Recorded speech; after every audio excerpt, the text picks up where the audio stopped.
Welcome to the deep dive. We take your sources, articles, research notes, and we basically pull out the most important bits of knowledge, the key insights. Yeah, think of it as your shortcut to getting really well informed on a topic. Exactly. And today we're taking a really fascinating journey into the strategic mind of Jeff Bezos.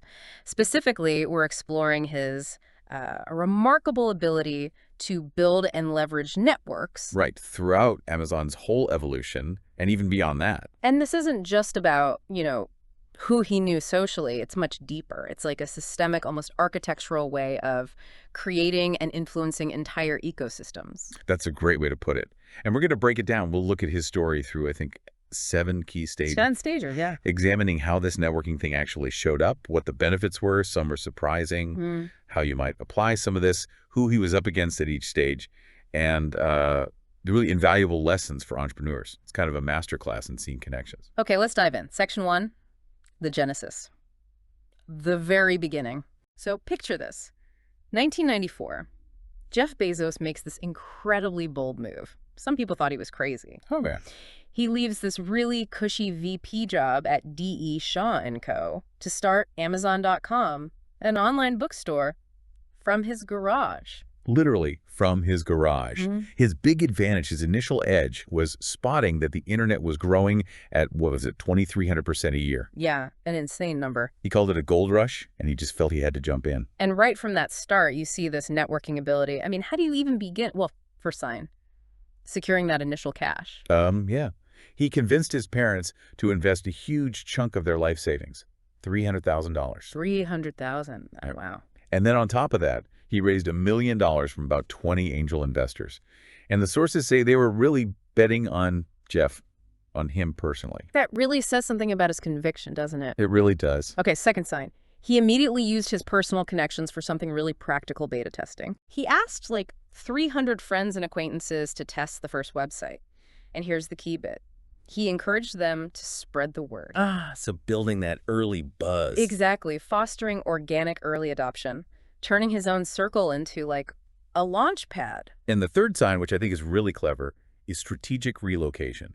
Moving across the country to Seattle. Right, that wasn't random. No way. It was pure infrastructural networking. He needed easy access to a major book wholesaler, Ingram, and, critically, a pool of computer talent. He was thinking about the physical network nodes. So the immediate benefits of all this early networking. Pretty striking. Yeah, first off, obviously, securing that crucial early funding. His ability to just inspire confidence got him the startup capital, even though the whole idea seemed incredibly risky. Totally. And benefit number 2, achieving that rapid organic growth. Right, that word-of-mouth thing kicked off by his beta testers. It meant Amazon was selling books in all 50 states and 45 countries within just 30 days. 30 days? That's wild before social media. It's incredible. And third, gaining access to essential resources. That Seattle move gave him direct lines to inventory and skilled workers. Absolutely critical for an online startup back then. Okay, so how can people apply this? Well, one application is using personal conviction as a persuasion tool. That regret minimization framework he talked about. Exactly. He used it to justify this huge leap.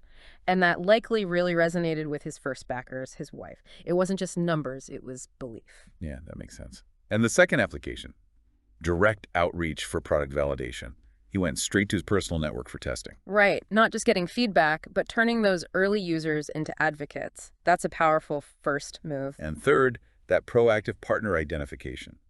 He didn't just hope for suppliers. He studied the book business, identified Ingram, and deliberately positioned Amazon near them and near talent, creating proximity to opportunity. Okay, who was he competing against back then? The obvious ones were the big brick-and-mortar bookstores, right? Yeah. Barnes & Noble, Borders. Yeah. And they famously kind of dismissed the whole online thing initially. Didn't see it coming. They really didn't. And then there were all the other early internet startups. Right. Loads of them. Many just couldn't get funding, or their business models weren't sound. They lacked that strategic piece Bezos had. And don't forget the mail-order businesses. Those catalogs were indirect competition for selection and convenience. Good point. So lessons for entrepreneurs from this stage. First, big one. Your personal conviction can be your strongest networking tool. More powerful than a perfect plan sometimes. Absolutely. Your belief sells. Second lesson, leverage your immediate network. Friends, early adopters, they can be your first best marketing channel, your initial nodes. Yeah, don't underestimate that. And third, strategic location is a form of infrastructural networking. Think about where you physically need to be to access suppliers, talent, whatever's critical. It's not just who you know, but where you are. Okay, so that set the stage. Let's move to section 2. Early growth, harnessing the customer network. This is roughly 1997 to the early 2000s. Right, after the IPO. Amazon goes public, then boom, rapid diversification. Yeah. CDs, videos by 98, then clothes, electronics, toys, becoming a real e-commerce leader. And what's amazing is he deliberately held back on big marketing spends. Yeah. He relied almost entirely on customer word of mouth, fueled by making the customer experience exceptional. He famously said customer satisfaction was the only thing, aiming to be Earth's most customer-centric company. So the first sign of networking here, his strategic trust in the customer as a network. Yeah, he literally said, if you build a great experience, customers tell each other about that. Word of mouth is very powerful. He saw customers as his unpaid sales force. And it wasn't just talk. Second sign, implementing those customer review systems. Groundbreaking at the time. Totally. Allowing customers to interact, inform each other, creating this self-sustaining network of trust and feedback. It changed how people shopped online. And the third sign, really clever expansion, forming those co-branded partnerships. Oh, right, with Borders and Toys R Us. Exactly. Amazon shared its expertise in customer service, online fulfillment, basically running the back end for these other retailers, extending its network through collaboration. The benefits seem pretty clear. Benefit 1, super powerful, cost-effective marketing. Definitely. Focusing on experience generated massive positive word of mouth, cutting the need for expensive ads. Benefit 2, enhanced customer trust and loyalty. Huge. That transparency from reviews, the obsession with satisfaction, it built a really strong, loyal customer base. A massive competitive advantage. And third, those partnerships allowed rapid market penetration. Yeah, they could expand selection and reach quickly without owning everything, just by leveraging other brands' networks. So application number 1, really embedding that customer-centric model. It wasn't a slogan. It was Amazon's most important single thing, its biggest competitive advantage. It drove decisions. And application 2, using those review systems as iterative feedback loops. Even the negative reviews. Especially the negative ones. They use them to improve products, improve services, engaging customers constantly in this feedback network. They didn't fear criticism, they used it. Application 3, those synergistic alliances. Collaborating, let them offer more, leverage brand recognition, expand their whole network of offerings without building it all themselves. So competitors during this phase.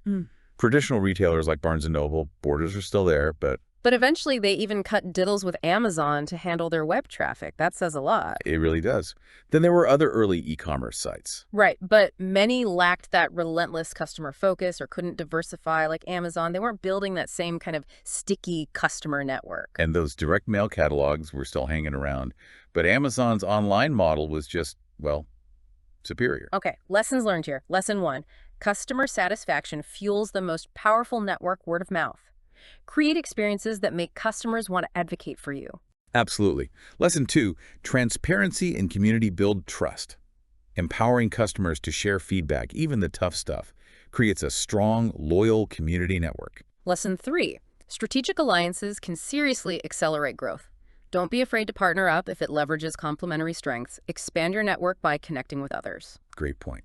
Okay, that leads us into a really defining period. Section 3, financial prudence and shareholder alignment.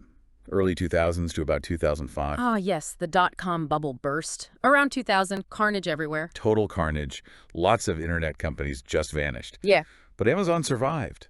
Thrived even. And a big reason was Bezos's unusually slow-paced business plan, prioritizing reinvestment, low prices, and crucially focusing on free cash flow, not traditional accounting profits. This really shows his networking extending into finance, especially with shareholders. First sign, that consistent communication. With annual letters. Yeah, he have including his original 1997 letter year after year, reinforcing the long-term vision, building trust, even when the market was freaking out. Second sign, maintaining investor confidence through the crisis. Amazon stock tanked, like 80%. Yeah, brutal. But Bezos kept focusing on long-term stuff, customer count, free cash flow. That helped keep crucial investors on board when others were fleeing tech. And the third sign is super insightful, optimizing the operating cycle with suppliers. Ah, the cash conversion cycle. Exactly. He focused relentlessly on turning inventory fast and collecting customer payments before paying suppliers, creating a cash moat. It was brilliant working capital management, using the supplier network financially. So the benefits. One, Uh, retaining that crucial investor support. His transparency helped shareholders understand the long game and stick around. 2, it enabled sustained reinvestment.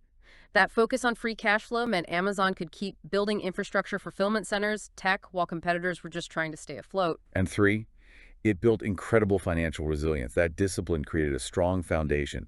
They weathered the storm and came out stronger. Okay, applications. First, having a clear financial vision.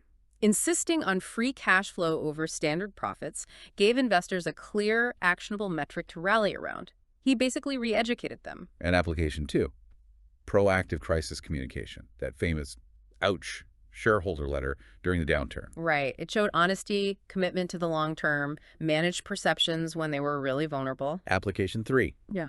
leveraging those supplier relationships, Yeah. structuring payment terms, managing inventory to maximize cash flow. That was a deeply strategic use of the supplier network. Competitors in this period? Sadly, many were the failed dot-coms. Unsustainable models, no financial discipline. Yeah. And traditional businesses, focused on short-term profits, just couldn't grasp Amazon's long game. They were playing by different rules. Plus, you had the short-term investors, always a challenge for a long-term vision like Amazon's. He had to constantly manage their expectations, too. So, lessons. 1, transparent, consistent communication with stakeholders builds lasting trust, especially in tough times. Articulate your long-term vision and metrics. Absolutely vital. Lesson 2, a long-term financial strategy attracts a network of patient investors. Focus on sustainable growth, even if it means lower short-term profits, to get committed capital. Right. And lesson 3, prioritize the financial metrics that truly reflect long-term value. Don't be afraid to defy convention if metrics like free cash flow give a truer picture of health. Stick to your guns. No. Okay, now things really accelerate. Section 4, platform power. Mid-2000s to early 2010s. This is when Amazon really becomes an innovation powerhouse. Yeah, huge shift. You've got the Kindle e-reader launching in 2007, sold out in hours, changed reading, but maybe even bigger. AWS, Amazon Web Services. Exactly. Transforming their own internal tech into a service for others became a cornerstone, massive profit driver. And he championed self-service platforms too, right? Endle Direct Publishing, KDP, Fulfillment by Amazon, FBA. Yeah, his philosophy was even well-meaning gatekeepers slow innovation, empowering others. Okay, first sign of networking here. Transforming internal infrastructure into external services. That's AWS. Bezos saw their huge internal computing power could be sold. Created a whole new network of cloud customers. Genius. Total genius. Second sign, cultivating that self-service ecosystem. KDP and FBA empowered third-party authors, merchants, created this win-win network. Amazon provides tools, gets massive inventory and content. And third sign, those strategic, sometimes aggressive relationships with publishers for content. Right, for the Kindle. Amazon used its market power to get a huge ebook catalog, pushing publishers hard to digitize and accept their terms. The network needed content. Benefits were enormous. Right. 1, major new revenue streams. Kindle, and especially AWS, became wildly profitable, diversifying Amazon massively. They basically created new industries. 2, expanded ecosystem and powerful network effects. Those self-service platforms drew in tons of developers, authors, merchants, which made Amazon more valuable to customers, a virtuous cycle. And 3, it accelerated their market leadership. By enabling others, Amazon moved faster, innovated more broadly, solidifying its lead in retail, publishing, cloud, multiple areas. Applications. 1, that working backwards approach. For Kindle, Bezos started with the customer vision. Any book, accessed in less than 60 seconds. Then built the tech and got the content deals to make it happen. 2, AWS literally democratized infrastructure. Scalable, affordable computing for everyone, from startups to big enterprises, networking diverse businesses onto Amazon's backbone, leveling the playing field. And 3, leveraging market power for content acquisition. Amazon's huge book sales gave them clout to negotiate hard with publishers for the Kindle catalog, using network influence strategically. Competitors. Early e-readers like the Rocketbook existed. Amazon even considered partnering before building Kindle. Yeah. And the big tech giants, IBM, Microsoft, they got into cloud later, but AWS had a huge head start. They were slow off the mark. And traditional book publishers were definitely resistant initially. They faced huge pressure from KDP and Amazon's market influence. So lessons here. 1. Look at your internal capabilities. Can you productize them into external services? Create new markets, new networks from your own efficiencies. Great takeaway. Lesson 2. Empower third parties with self-service platforms to scale your impact. Provide tools, build an ecosystem that grows your business through others' success. And lesson 3. Actively manage your content or supply partners, even if it means tough talks. Getting that essential content or supply is critical for ecosystem growth. You need fuel for the network. That perfectly sets up Section 5. Internal network and culture propagation are in the mid-2010s. Amazon's now massive. Very good. And Bezos gets obsessed with avoiding day 2, that state of stasis, followed by irrelevance, followed by excruciating, painful decline, followed by death.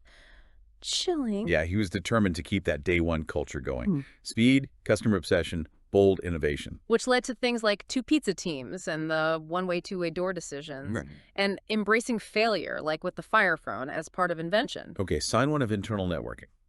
Those decentralized 2 pizza teams. Small enough to be fed by 2 pizzas. Sounds quirky, but it fostered autonomy, cut down communication overhead, empowered loads of small, interconnected teams to just move fast. Sign 2, the disagree and commit principle. Ah, yeah. Encourage debate, challenge ideas rigorously. But once a decision's made, everyone commits fully. Get moving. Avoids paralysis. Sign 3, the narrative memo culture.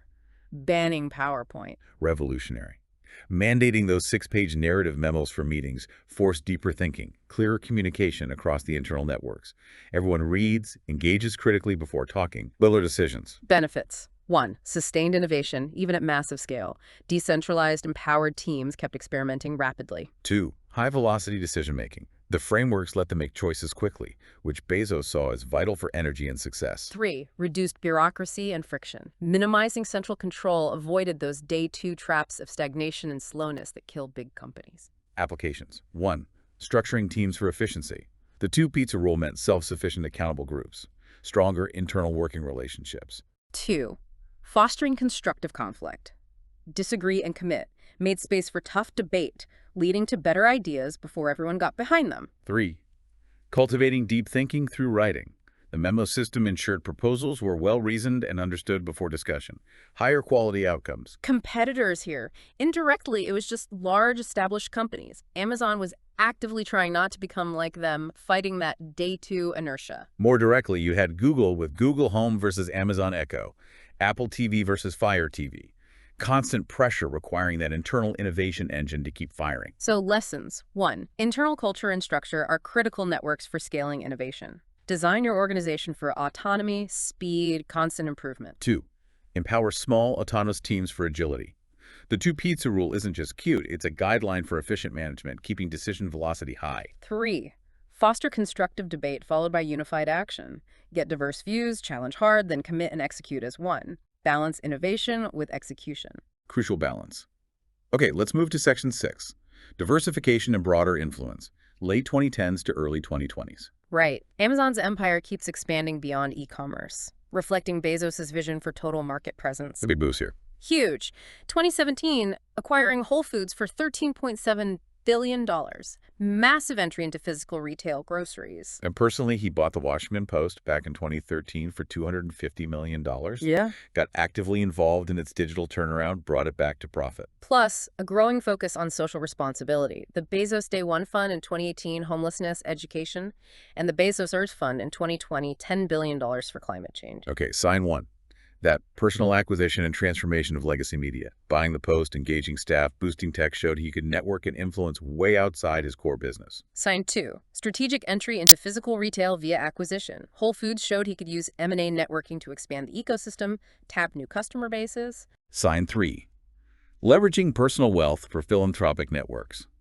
Launching those huge funds showed a deliberate choice to engage with major societal issues, building ties with nonprofits, scientists. Benefits. 1. Extended influence into new vital sectors. Media, physical retail created new customer touchpoints, new data streams. 2. Enhanced brand reputation and societal engagement. Philanthropy, plus moves like raising the minimum wage, helped build goodwill and that social license to operate under increasing scrutiny. 3. Access to new capabilities and markets via acquisition. Whole Foods brought instant presence, supply chains, customer segments that would have taken ages to build organically. Applications. 1. Cultural infusion into new ventures. Applying Amazon's tech-first, customer-centric mindset to the Washington Post, driving its digital shift. 2. Vertical integration for customer convenience. Whole Foods enabled things like 2-hour delivery, seamlessly integrating physical and digital networks. 3. Strategic deployment of personal capital. Using his own fortune for the Post, for massive philanthropy showed commitment to broader impact beyond just corporate profit. Competitors. Traditional grocery chains like Walmart, Kroger faced way more heat from Amazon's entry into physical stores and delivery. Established media like the New York Times had to keep adapting digitally, now facing Bezos directly involved in their landscape with his own playbook. And in philanthropy, other big foundations, especially Mackenzie Scott's highly praised efforts, became a sort of benchmark or comparison point. Lessons here. 1. Influence extends beyond your core business. Leverage capital, expertise for broader impact, shape new industries, tackle societal issues. 2. Engaging with societal issues builds trust and a network of goodwill. Addressing challenges proactively boosts reputation and long-term sustainability. 3. Strategic acquisitions can rapidly expand your network and footprint. Look for established brands that fit your vision and customer base for instant scale and connections. What a ride. Which brings us to the final stage, Section 7. Future Vision Space Exploration and Global Legacy. 2020s onwards. The next frontier. Literally. 2021, Bezos steps down as Amazon CEO, becomes executive chairman, explicitly to focus on other passions, mainly Blue Origin. Which he founded way back in 2000. With this incredibly ambitious goal, make space travel accessible, eventually have humans living in free-floating space colonies. Wild stuff. And now he's actively injecting Amazon's hard driving culture into Blue Origin, bringing in former Amazon execs like Dave Limp to speed things up, compete harder. Okay, sign 1. That's strategic leadership transfer. Bringing trusted Amazon leaders into Blue Origin specifically to instill Amazon's rigor, its tough tactics. Leveraging his proven leadership network. Sign 2. Continuous personal funding and talent attraction. He keeps selling huge chunks of Amazon stock to fund Blue Origin. That commitment, plus the grand vision, pulls in top aerospace talent, networking with capital and vision. And sign 3. Securing major government contracts, winning that coveted $3.4 billion NASA contract for the Artemis V lunar lander. That shows serious institutional networking and credibility. Benefits. 1. Accelerated progress in a super complex industry. Infusing Amazon's operational rigor aims to speed up Blue Origin's development. 2. Validation through high-profile partnerships. NASA contracts mean funding, technical collaboration, and huge public validation for those ambitious goals. Legitimacy. 3. Attraction of top talent continues. His track record, personal backing, and the sheer scale of Blue Origin's vision keep drawing highly skilled people, building that crucial human network. Applications. 1. Transferring proven corporate culture. Deliberately injecting Amazon's methods into Blue Origin shows belief that those practices work for complex, long-term ventures. 2. Leveraging personal capital for grand ambitions. Funding Blue Origin by selling Amazon stock shows profound personal commitment, disciplined use of wealth for a lifelong passion. 3. Building institutional credibility. Engaging strategically with agencies like NASA demonstrates navigating complex landscapes and building vital partnerships at the highest levels. Competitors in space. Obviously, SpaceX and Elon Musk. Primary rival, often seen as faster, more aggressive, versus Blue Origin's maybe more deliberate pace. Then you have United Launch Alliance ULA, the Boeing-Lockheed Martin joint venture, the traditional aerospace giants. And other commercial players like Northrop Grumman, Relativity Space, all competing for launches and market share. It's a hot area. So final lessons. 1. A compelling long-term vision attracts talent and strategic partners. Grand ambitions, backed by credibility, draw the resources needed for huge projects. 2. Leverage proven leadership and cultural practices to accelerate new ventures. What worked in one place can be strategically applied elsewhere to boost performance. 3. Strategic engagement with government and institutions can unlock massive opportunities. Building credibility with key agencies leads to major contracts and partnerships. Wow. Okay, that wraps up our deep dive into how Jeff Bezos' networking ability really evolved. From those early days convincing investors, leveraging word of mouth, to managing investor relations with financial discipline, and then the brilliance of creating platforms like AWS and KDP that inherently built vast networks of users and businesses. Yeah, it really underscores that his networking ability wasn't just social connections. It was, like you said earlier, a strategic, systemic approach to creating and influencing entire ecosystems. That's really key to his legacy. Absolutely. It's architecture as much as relationship building. So here's a final thought for you, the listener, to chew on. How might some of the common criticisms we hear about Amazon working conditions, employee treatment, environmental impact, how might those be seen as maybe a divergence from, or perhaps even a strange redefinition of, concepts like prudence or customer obsession in today's corporate world? Hmm. That's a heavy one. Definitely something to mull over. Something to explore on your own. Thanks for joining us on the Deep Dive. Welcome to the Deep Dive. We take your sources, articles, research notes, and we basically pull out the most important bits of knowledge, the key insights. Yeah, think of it as your shortcut to getting really well informed on a topic. Exactly. And today we're taking a really fascinating journey into the strategic mind of Jeff Bezos. Specifically, we're exploring his remarkable ability to build and leverage networks. Right. Throughout Amazon's whole evolution, and even beyond that. And this isn't just about, who he knew socially. It's much deeper. It's like a systemic, almost architectural way of creating and influencing entire ecosystems. That's a great way to put it. And we're going to break it down. We'll look at his story through, I think, 7 key stages. Stan Stager, yeah. Examining how this networking thing actually showed up, what the benefits were, some are surprising, how you might apply some of this, who he was up against at each stage, and the really invaluable lessons for entrepreneurs. It's kind of a masterclass in seeing connections. Okay, let's dive in. Section 1, the genesis. The very beginning. So picture this. 1994. Jeff Bezos makes this incredibly bold move. Some people thought he was crazy. Oh, man. He leaves this really cushy VP job at D.E. Shaw & Co. to start Amazon.com, an online bookstore, from his garage. Literally from his garage. His big advantage, his initial edge, was spotting that the internet was growing at, 2,300% a year. Yeah, an insane number. He called it a gold rush, and he just felt he had to jump in. And right from that start, you see this networking ability. I mean, how do you even begin? Well, first sign, securing that initial cash. Yeah. He convinced his parents to invest a huge chunk of their life savings, $300,000. $300,000. Oh, wow. And then on top of that, he raised $1 million from about 20 angel investors.